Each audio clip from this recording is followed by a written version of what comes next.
अस्सलाम वालेकुम। मैं आपको सॉल्व करवा रही हूँ खातून पाकिस्तान गवर्नमेंट कॉलेज का प्रीलियम पेपर 2022 का सेकेंड ईयर बॉटनी के हम एमसीक्यू सॉल्व करेंगे। वैसे आप नोट करते हैं कभी भी सॉल्व नहीं होते, हमेशा मैं आपको मार्क करवाती हूँ, लेकिन आज असल में वीडियो रिकॉर्ड करते हुए ये हुआ कि आई थॉट कि वीडियो रिकॉर्ड हो रही है, बट सॉल्व कराने के बाद एक पेज मुझे पता चला कि वीडियो जो है वो पॉज थी, नहीं हुई थी रिकॉर्ड, तो इस वजह से जो है वो आंसर मार्क्ड हो गए हैं। लेकिन हम उसको दोबारा से जल्दी से डिस्कस कर लेंगे। इतने मुश्किल नहीं थे, आसान एमसीक्यूज़ थे और पिछली वीडियो में ये आधे से ज़्यादा डिस्कस हो भी चुके हैं अच्छे से, तो इतने मसले की बात नहीं है। ठीक है, तो हमारे पास पहला सवाल है the tendency of a gene in a chromosome to remain together. उसको हम कहते हैं लिंकेज। ये लिंकेज का फिनोमेना होता है। साइनेप्सिस क्या होता था? साइनेप्सिस होता था पेयरिंग ऑफ होमोलोगस क्रोमोसोम। जब दो होमोलोगस क्रोमोसोम आपस में आके एक साथ जो है वो करीब करीब आके रुक जाते थे और वो एक पेयर बना लेते थे, उसको साइनेप्सिस कहते थे। एपिस्टेसिस का फिनोमेना क्या होता था कि आपके पास जो होमोलोगस क्रोमोसोम है इसके ऊपर जो सेम लोकेशन पे जीन है, जो अलील्स हैं, अगर एक अलील जो है वो किसी और पेयर की जीन को इफ़ेक्ट करिए, उसकी एक्सप्रेशन को या उसकी एक्टिविटी को इफ़ेक्ट करिए, तो उसको एपिस्टेसिस कहते हैं। यानी कि एक ऐसी जीन जो किसी और क्रोमोसोम पे प्रेजेंट जीन की एक्टिविटी को, उसकी एक्सप्रेशन को, उसमें से जो चीज़ बनेगी उसको इफ़ेक्ट करेगी, इन्फ्लुएंस करेगी, तो वो एपिस्टेसिस होगा। और प्लियोट्रॉपी मतलब होता था कि एक ही जीन है लेकिन इसके बहुत सारे एक से ज़्यादा इफेक्ट्स है, तो वो ट्रॉफी कहलाता था।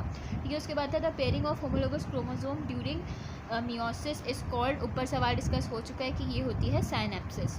उसके बाद है the process by which ecosystem change and developed over time.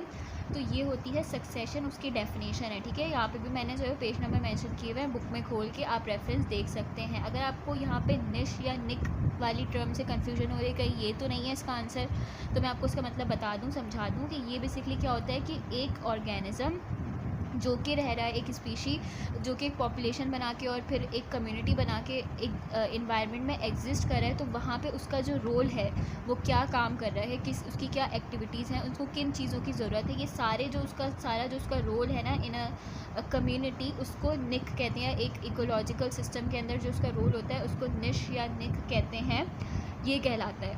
ठीक है, तो ये बिल्कुल भी जो है वो कोई प्रोसेस नहीं है, कोई चेंज का या डेवलपमेंट ओवर टाइम का प्रोसेस नहीं है, दैट इज़ सक्सेशन। ठीक है, उसके बाद है the study of earth surface texture is term as. वैसे तो उसको हम टोपोग्राफी कहते हैं, बट यहाँ पे topographic force is the option, is the right option, तो हम इसी को मार्क करेंगे।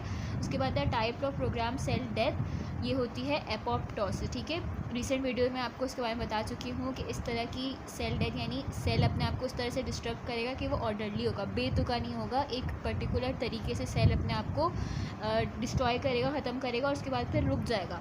ठीक है, बिला वजह अपने आप को डिस्ट्रक्ट नहीं करेगा, अपने आप को तबाह बर्बाद नहीं करेगा। इस प्रोसेस को कहते हैं एपोप्टोसिस। उसके बाद है this is present RNA not in the DNA, तो ये होता था यूरेसिल।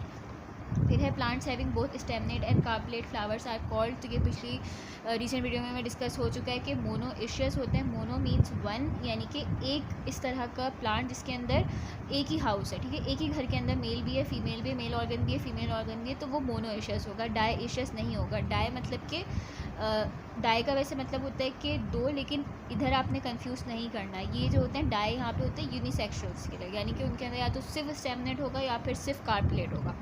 ठीक है, उसके बाद है sex determination and Drosophila was initially observe by, तो ये ऑब्जर्व किया था टी.एच. मॉर्गन ने। उसके बाद है protein synthesis starts with this codon, तो आपको अच्छे से याद होना चाहिए AUG is the start codon, UAA UGA and rest are the stop codon. उसके बाद है the concentration of oxygen in the air is about, तो ये आप बचपन से पढ़ते हुए आ रहे हैं कि 21% जो होती है वो एयर के अंदर, हमारे एटमॉस्फेयर के अंदर जो होती है वो ऑक्सीजन प्रेजेंट होती है। बुक में मेंशन है, रेफरेंस दिया हुआ है मैंने। ठीक है, plants growing in shade are termed as, तो जो शेड लविंग होते हैं या जो शेड के अंदर ग्रो करते हैं वो स्कियोफाइट्स कहलाते हैं, और हेलियोफाइट्स जो होते हैं वो लाइट के अंदर ग्रो करते हैं। हेलोफाइट्स हम पढ़ चुके हैं, हाइड्रोफाइट्स हम पढ़ चुके हैं। हेलोफाइट्स जो होते हैं सॉल्ट मार्शेस के अंदर होते थे, और हाइड्रोफाइट्स होते थे वो जो नॉर्मल फ्रेश वाटर के अंदर या एक्सेस वाटर के अंदर जो ग्रो करते थे वो हाइड्रोफाइट्स होते थे। ठीक है, उसके बाद the major component of fungal cell wall is, first time में हम पढ़ चुके हैं कि फंगल सेल वॉल के अंदर मेन चीज़ जो होती है वो काइटिन होती है। सेल्यूलोज हेनी सेल्यूलोज जो होती है वो नॉर्मल प्लांट सेल वॉल का बहुत इंपॉर्टेंट कॉम्पोनेंट है। उसके बाद है this biome is called the bread basket of the world, ये सवाल बहुत सालों से रिपीट होता आ रहा है, बहुत इंपॉर्टेंट MCQ से अक्सर ये पेपर में आता है, तो ये होता है ग्रास लैंड। आपको रीज़न भी याद होना चाहिए, अक्सर वीडियोस में जब भी मैं ये MCQ कराती हूँ रीज़न आपको लास्ट भी बताती हूँ कि क्यों कहते हैं इसको bread basket of the world. ठीक है, तो ये आपको पता होना चाहिए, आपने खुद देखना है या फिर रिसेंट वीडियोस में भी देख सकते हैं। ठीक है, उसके बाद है this bacteria lives in root nodules of the leguminous plants, तो ये भी रिसेंट वीडियो में डिस्कस हो चुका है। राइजोबियम होता है वो बैक्टीरिया। उसके बाद है promotion of following by cold treatment, तो वो कौन सी चीज़ होती है जो कि फ्लावरिंग होना चाहिए, किसी फॉलोइंग नहीं होना चाहिए था, फ्लावरिंग होगा ये, उसको प्रमोट करती है कोल्ड ट्रीटमेंट से। तो वो क्या होता था, वो होता था वर्नलाइजेशन। ठीक है, तो यहाँ पे क्या आंसर होगा, वर्नलाइजेशन, ये इसकी डेफिनेशन है। उसके बाद आ जाते हैं सेकेंडरी ग्रोथ इज़ कॉल्ड, पता नहीं सवाल शायद इसी तरह से ही लिखा हुआ था, मुझे लगता है इसमें कोई वर्ड मिसिंग है। खैर इसका आंसर जो है वो कैम्बियम है। मैं थोड़ा सा आपको डायग्राम से एक्सप्लेन करती हूँ, तो हम समझ लेंगे एक क्रॉस सेक्शन से स्टेम का एक क्रॉस सेक्शन लेंगे और आपको एटलीस्ट उसके जो क्रॉस सेक्शन में क्या क्या चीज़ें नज़र आती हैं उसका आपको थोड़ा सा आइडिया होना चाहिए। सबसे बाहर क्या होता है, सबसे पहले हमें क्या नज़र आता है, एपिडर्मिस। उसके बाद हमें जो होता है वो कॉर्टेक्स रीजन नज़र आता है, और सबसे सेंट्रली स्टेल या स्टील जो भी कहें उसको, जिसके अंदर बेसिकली वेस्कुलर टिश्यू होते हैं, जाइलम और फ्लोएम, फिर हमें वो नज़र आता है।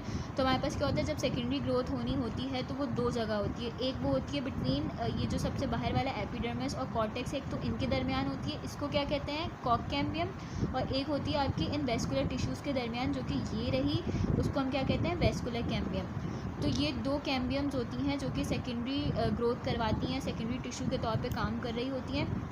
वेस्कुलर कैम्बियम जो होगी वो डेवलप होगी बिटवीन ये आपका इसकी वजह से अंदर की तरफ सेकेंडरी जाइलम डेवलप होगा, बाहर की तरफ सेकेंडरी फ्लोएम जो है वो डेवलप होगा, जिस तरह से आप यहाँ पे लेबलिंग देख सकते हैं। और ये वाला क्या होता है, जो कॉक कैम्बियम है वो अंडरनीथ, नीचे ऑफ, मतलब यानी कि एपिडर्मिस के नीचे, अंडरनीथ एपिडर्मिस यानी कि हाइपोडर्मल सेल्स जो होते हैं वो ग्रो कर रहे होते हैं बिटवीन एपिडर्मिस और कॉर्टेक्स, तो ये हो जाता है कॉक कैम्बियम।